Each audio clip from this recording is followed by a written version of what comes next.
Welcome back. In the previous video, we set up Cura to have our 3D printer, our material, and our print setup profile. Now we're going to go back to Autodesk Inventor and look at how to take a model and get it into here. So I've opened a model.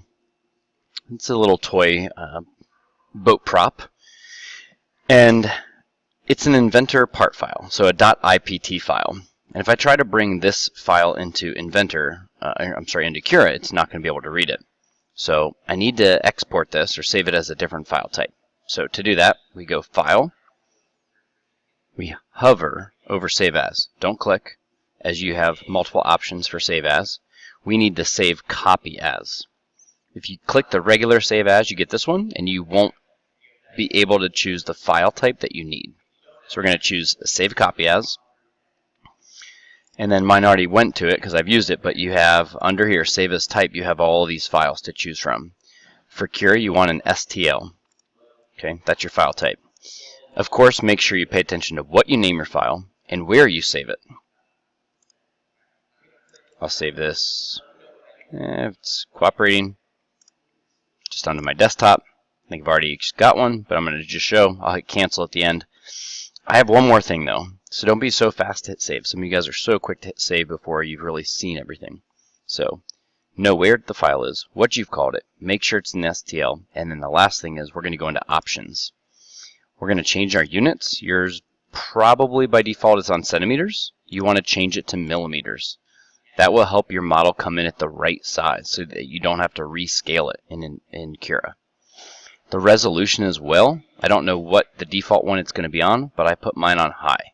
It helps my arcs come out as arcs instead of kind of a series of line segments to make a curve. So I want a high resolution and I want millimeters. Those are the only two things you need to change here. Then hit OK. Then you can hit save. I'm hitting cancel because I've already done it. So that's it. You now have two files you should of your model. You should have your Inventor part file and you should have the STL file. You're ready to jump over to Cura and to open up that file.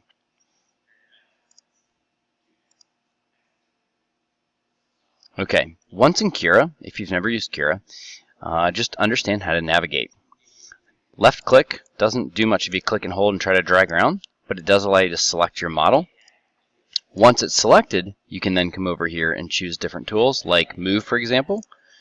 So then I would click and hold on the part and I can drag it around to a different location on my build plate. Alright, I can click off to the side to deselect. The wheel zooms in and out, and it's not zooming in where I want, right? I want to zoom in on the part. Well, click and hold the wheel, and that allows you to pan so that you can recenter so that as you zoom in and out, you're zooming in and out on the part. And if you want to rotate to get a different view, use the right click. Right click and hold, and then move your mouse, and as you move your mouse, you can rotate around to see the different sides or underneath or top view.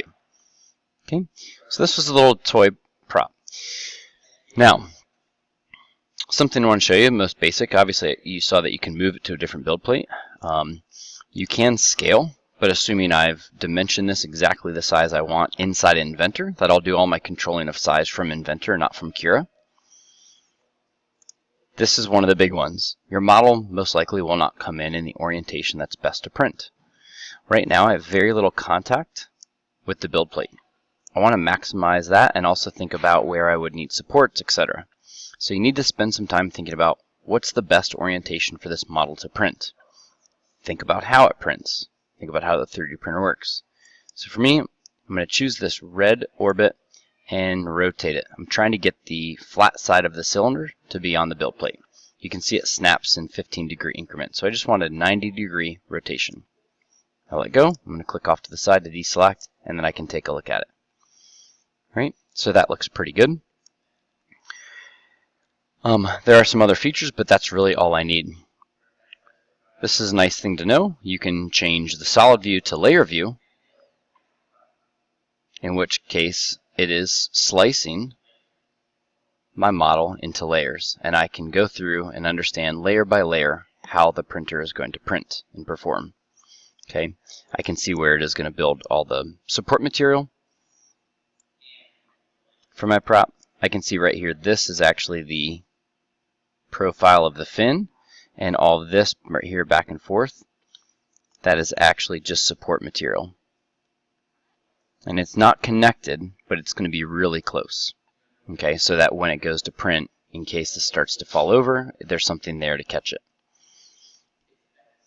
On the bottom, I'll point out one other thing. This big, it kind of looks like a skirt, but they call it a brim. Okay, this is a brim. It is following the perimeter in multiple paths. And that's, if I scroll over here to the very bottom, I have build plate adhesion. Okay, it's set to brim right now, and I can also control the brim width. So the number of passes just depends on the width and the nozzle size, etc. So the brim does a couple things for you. It prints material, which makes sure before you actually print your model, the material's flowing well and the nozzle's primed, etc. So if something in the very beginning is not flowing well, hopefully that mess up is kind of in this part and doesn't really affect your model. That's one thing. 2, it increases the surface area of contact with the build plate to make sure it stays connected. If your model is ever to come detached, kind of break that, if it breaks the seal with the build plate and it can slide around, well then your print's pretty much a goner. Okay, you'll come back hours later and find this bird's nest of plastic. No good. So it increases that. And the third thing, with printing you'll learn that you have a tendency for models to start to peel away at the edges and to get that warping. And so this connects and kind of extends the edge of the first layer further out. So if you get some separation and some peeling around the edges, hopefully it's just within this brim region and not within your model region. We want your model to be nice and flat, where it's intended to be flat on the bottom. So this part here, it is connected, but it just breaks away very easily. So it's just a thin layer and breaks away. It's very nice. Okay, so now you have your model in Cura. You have the ability to kind of go through and look at views, etc. You also down here have the ability to look at how long it's going to take and the print time. Sorry, same thing. The print time and how much material it's going to use. So since we're in a STEM class, it's nice to understand. This is easy to use to calculate the cost of your print, just material-wise. This says it's about 5 grams of material. We buy a roll in 1,000 grams, 1 kilogram. And so, you can just figure out what percent of a roll that is. So, you would do 5 divided by 1,000, which is half of 1%. Okay, so as a decimal, it's 0.005, half of 1%. So, what if you understand the cost of your roll? Let's say a roll of PLA costs $20, then you could figure out what is a half of 1% of $20. So that would be just doing your 0.005 times 20, and it's a dime. So that would mean this piece would cost about 10 cents to print. If we're just figuring out just the cost of the material, not factoring in the cost of the printer and the time. So it's not that big of a thing. It's, on the small side. And I guess scroll out to scale, you can see this is the build plate. So anyway, it's nice to understand how to convert this into money in terms of buying that. When you're ready to take this to the printer, you can save this file right here, like a Cura file. You can go to File, Save As, or Save Project, so you can come right back to here. All right. And it gives you a Cura project file. Okay, but to save for the printer, down here in the right corner, you're going to hit Save to File. There might be an option. There used to be. Yeah, I don't see it. There used to be an option in an older version of Cura up there, but they've got it down here now. So you hit Save to File, and notice the type of file that it's creating. It's a G-code file. You can rename it if you want. Make sure you know where it's saving, as you're going to move it from your computer, from whatever folder it's in, to an SD card.